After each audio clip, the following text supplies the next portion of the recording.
बिस्मिल्लाहिर्रहमानिर्रहीम। अस्सलाम वालेकुम नाज़रीन, आप यूट्यूब चैनल देख रहे हैं। मैं इमरान खान हूँ। ख़बरें इंपॉर्टेंट हैं लेकिन बहुत बड़ी तादाद में नहीं है। तो ये मलिक रियाज़ वाले मामले में एक ख़बर चली है और ये ख़बर जब शुरू हुई तो कुछ मोतबर सहाफ़ियों ने ये ख़बर दी कि मलिक रियाज़ की कोई डील हो गई है आर्मी चीफ़ से। और मलिक रियाज़ साहब जो बहुत बड़े प्रॉपर्टी टाइकून हैं, पहले इन्होंने पाकिस्तान के अंदर बहुत सारे प्रोजेक्ट किए, बहुत सारे हवालों से मुतनाज़े भी रहे हैं। उसके बाद मलिक रियाज़ साहब ने जो है वो पाकिस्तान से बाहर बैनुल-अक़वामी सतह पे प्रोजेक्ट शुरू किया। दुबई में इनका बड़ा कामयाब हुआ प्रोजेक्ट और वहाँ पे इन्होंने यानी बहुत सारे ओवरसीज़ पाकिस्तानी वहाँ गए, मैंने उसकी इत्तला ली थी। तो बड़े पैमाने पे वहाँ पे भी इन्होंने कारोबार किया। पाकिस्तान की हुकूमत इन पे बहुत दबाव डालती रही और मैं आपको बताता रहा हूँ कि मलिक रियाज़ के पास जो डाटा है वो हुकूमत के लिए बहुत काम का है। और मलिक रियाज़ साहब जो हैं वो अपने साथ साथ बहुत सारे इन्वेस्टर्स भी पाकिस्तान से बाहर लेकर चले गए। और ये जो पाकिस्तान की रियासती इदारे हैं इसको अपने लिए एक नाकामी समझते हैं कि उनकी अपनी क्रेडिबिलिटी उतनी नहीं है जितनी मलिक रियाज़ साहब ने लोगों को बहुत इन्वेस्टमेंट करवाई और बहुत सारे इन्वेस्टर हैं, उनके नंबर हैं, उनको पता है किसको क्या बेचना है। तो मलिक रियाज़ साहब जो हैं वो एक बहुत बड़े सेलर हैं, वो बड़ी कामयाबी के साथ अपना कारोबार करते हैं। अब उनके बारे में ख़बर ये चली कि उन्होंने कोई आर्मी चीफ़ से माफ़ी मांग ली है। इससे पहले भी कोई एक दो खतूत का जिक्र होता रहा।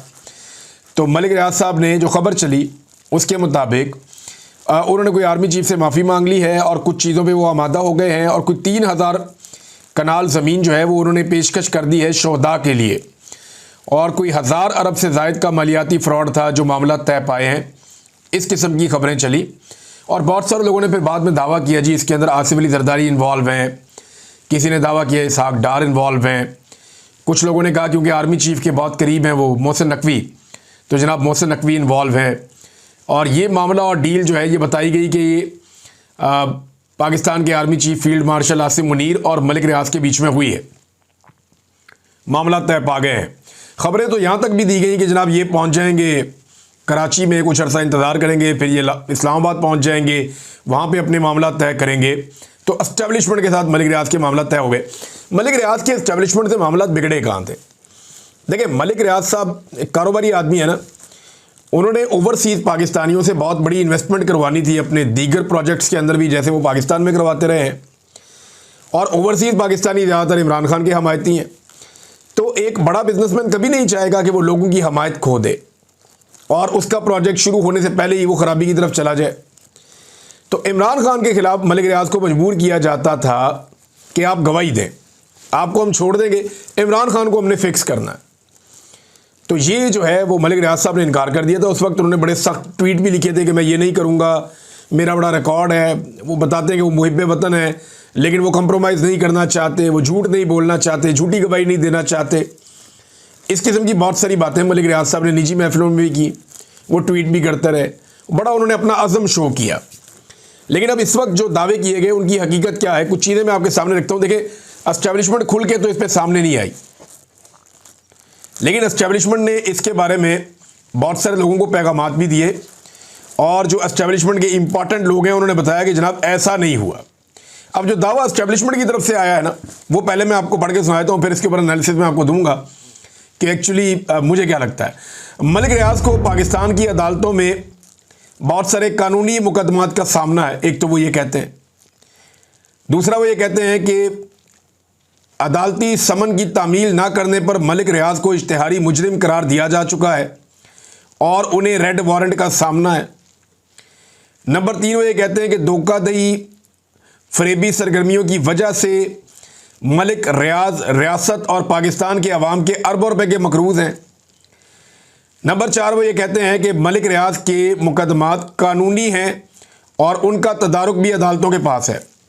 नंबर 5 जो मिलिट्री एस्टेब्लिशमेंट के ज़राए वो ये कहते हैं कि शोहदा फलाही स्कीम एक मुकद्दस जिम्मेदारी है जिसे रियासत, हुकूमत और इदारे अपने वसाइल से पूरा करते हैं या पूरा किया जाता है।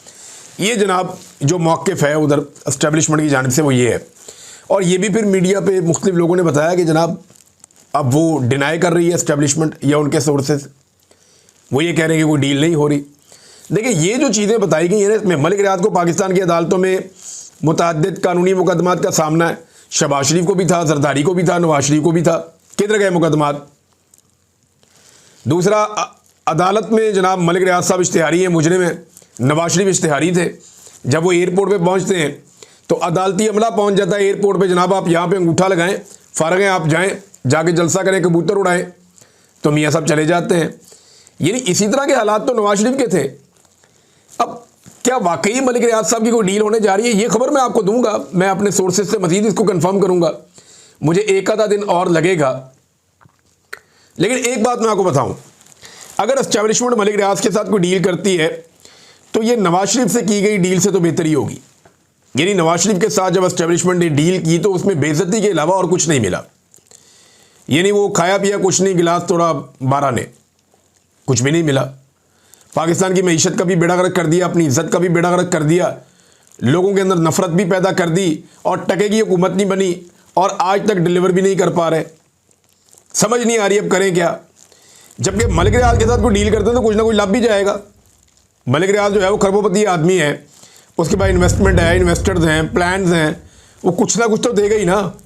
ऐसा तो नहीं है कि वो खाली हाथ रखेगा। दूसरा, मलिक रियाज अब उस तरह नहीं है कि आप जाएंगे और जाके यूँ उठाकर ले आएंगे।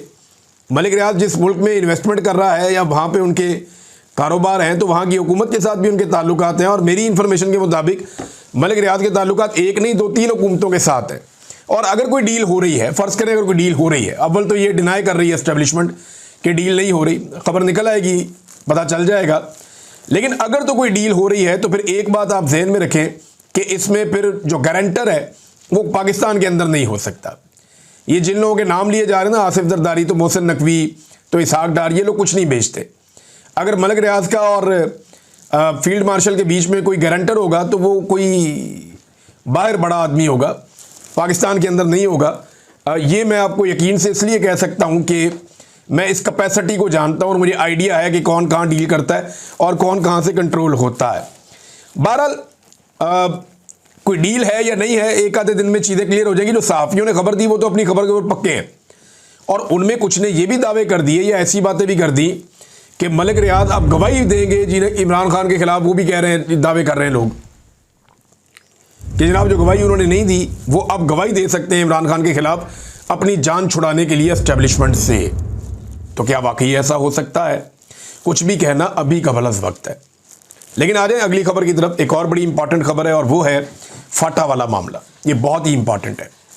इस मामले के ऊपर पाकिस्तान तहरीक इंसाफ ने एक प्रेस कॉन्फ्रेंस भी की है और सारी तफसीलात अवाम के सामने रखी हैं। पीटीआई के रहनुमा ने कहा कि हम वफाकी हुकूमत से मुतालबा करते हैं कि फाटा के लिए अमीर मुकाम की कन्वीनियरशिप में जो कमेटी बनाई गई है उसको तहलील कर दिया जाए।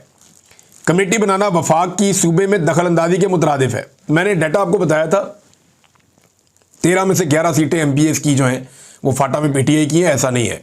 वो अभी इस खबर के अंदर मैंने देखा कि 17 में से 14 MPs PTI के हैं। तो ये तो बहुत बड़ी तादाद है, ये तो लगभग 85% से ज़्यादा है। तो इतनी बड़ी तादाद में एक जमात की नुमाइंदगी है, 85% से ज़्यादा एक सूबे में, तो आप उस जमात को दीवार के साथ कैसे लगा सकते हैं? आप ऐसा कर ही नहीं सकते, उस जमात को आप दीवार के साथ लगा ही नहीं सकते। वहाँ का फैसला तो वहाँ की जमात करेगी, वहाँ के लोग करेंगे।